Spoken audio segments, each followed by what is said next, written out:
Hey, what up, everybody? Stevie Breach coming to you today. On my lunch, I saw a very, well, I was going to say surprising, but in my honest opinion, I don't think it's really that surprising. I honestly think Hulk Hogan is gearing up for his last match.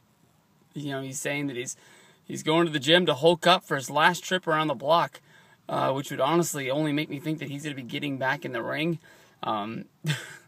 Which makes me think that the only time I think Hulk Hogan's going to be getting in the ring if it's going to be for pay-per-view dollars. I don't see Hulk Hogan getting in the match to really spike a rating on Impact. I don't really think he really gives a shit about the ratings week in and week out. I think the only thing he cares about is getting paid and taking that piece out of the TNA wrestling pay-per-view buys. And I'm sure that he gets a pretty good cut for every time that he's on there during a pay-per-view. I'm sure it's like WCW where that first contract he had, he was getting a 40% take of incoming pay-per-views money, and that can add up real fast.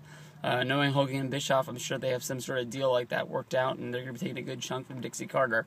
Now, if anybody can remember back 2 years ago to the Bound for Glory match where it was Hogan versus Sting, and what was Hogan's last match, the match sucked. Sting wasn't able to carry Hogan. Hogan wasn't able to carry Sting. This was the main event. It made TNA look very bad. Hogan hulked up at the end, and that was one thing to really get everybody all really geared up and behind it. And I'm trying to think, I'm pretty damn sure it was the main event, but was the title on the line?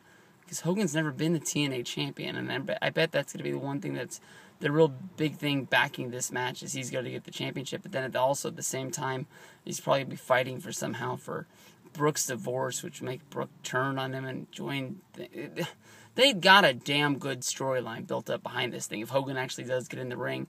But you got to think if Bully Ray, who's a damn good, excellent worker, before he won the title for at least the year before, I remember him going through the Bound for Glory series, saying he was the one reason that TNA was shining, and that he was the one thing that really was making them look good. He was the MVP of TNA because he was the one guy going out there delivering the heel promos and the great matches that was getting him through that. Now that he's champion, he's had a good bout against Jeff Hardy. That was on pay-per-view. He fought Sting in a good match, but that was mostly gimmicked up around the no disqualification, no holds barred match with them, cutting the ring back. And I think anytime you expose the wood and you're pile driving people in the middle of the ring, I think it's gonna be pretty fucking awesome. I don't think Hulk Hogan's gonna take that spot. I definitely think he can roll around and brawl with Bully Ray and trade punches back and forth, but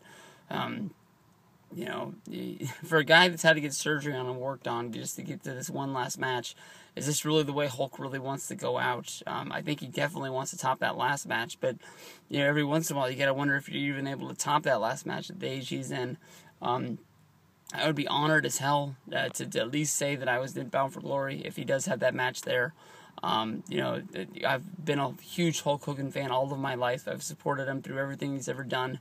I've wanted him to hang up the yellow and red for a long time, but honestly, in my heart, to see it one more time, I think I would remove myself from the point I'm at right now and just sit back and try to have fun through it and and try to believe in what I'm seeing out there. But as long as they don't do a WrestleMania 9, where because that was the one funny thing is that I really honestly think that Hogan's going to try to excuse the rules, push himself through, and maybe tell the Bound for Glory series winner, hey buddy, I got serious business to deal with Bully Ray.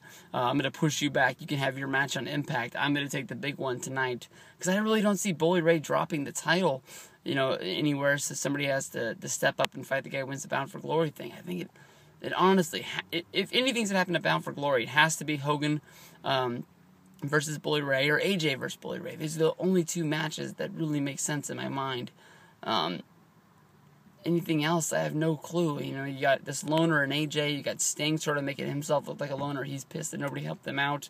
I'm sure Jeff Hardy's going to get pissed that nobody helped him in his match.